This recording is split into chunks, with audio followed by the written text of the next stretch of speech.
Hi everyone! For week 2 of our course, we're going to focus on a tool called Quizizz. Quizizz is something I just started using this year, but I quickly fell in love with it, and I'm very excited to share it with you. Think of Quizizz as a study tool. You're going to use it to teach kids how to study, or you're going to use it to review materials, review topics, get ready for tests and quizzes. It's very similar to something called Kahoot. If you've ever used Kahoot before, it's something that you use to review as well. Students are presented with a series of multiple choice questions. They answer the questions in a gaming format, meaning there's engaging music, there's a scoreboard, there's a point system. It can become very competitive, and the kids really love it. I'm going to focus on 4 points of why I love Quizizz and why it's especially beneficial for students with special needs. Point number 1. It is student-paced. What I mean by that is you're not all answering each question together as a class. Students will get his or her question on their device, and they answer it when they're ready to. You don't have to wait for everyone to answer in order to move on to the next question. So some students, especially the ones who struggle, they need longer time to process information. And that normally means they take longer to answer questions, so it's perfect for them. Second reason why I love Quizizz, it reviews the answers with them at the end. So throughout the questions, if it's wrong, it'll tell them that they're wrong, and if it's right, it'll tell them that they're right.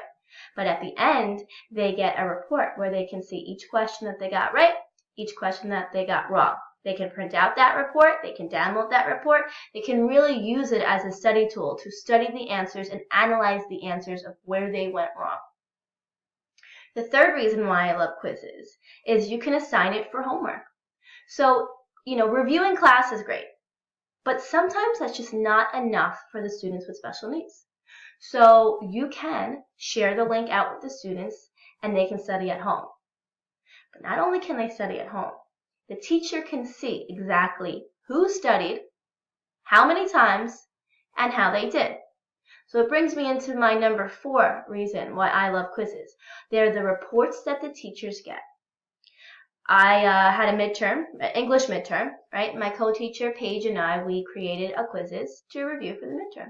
And we told the kids, you need to go on, and this is just one of the many tools or one of the many things you should be studying for your midterm. But this is important. Go in, study, take a look at your accuracy rate, and you should continue to study until you get at least an 80% accuracy rate.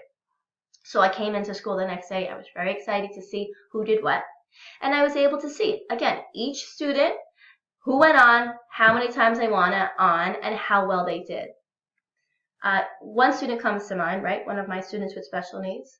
She went on 8 times to review. I could see that the first time she went on, she was at a 50% accuracy rate. By the 8th time, she was up to 80%. She walked in that door so confident to take that midterm, so confident to kind of be where everyone else is. If you think about the tools that we're talking about, and if the goal is to bridge the gap between special ed and general education, that did it. That student walked in and felt like she could do what everyone else was doing. So those are my 4 reasons. Again, self-paced, right? They could take their time. They could really process information. Number 2, they can review the answers that they got wrong. Number 3, you can assign it for homework. Some students, 1 review is just not enough. They need to do it over and over again. And number 4, the reports that the teachers get it's incredible what's available, to look at and to really analyze and collect data. And, it's just phenomenal. One thing I wanted to note before I end this video, my 7th graders walk in with me creating their quizzes for them, right? In September and October, and this is with anything, even with Kahoot and Quizlet, I'm creating their quizzes for them. My goal, though, is by the time they leave in June, they can create their own Quizizz accounts.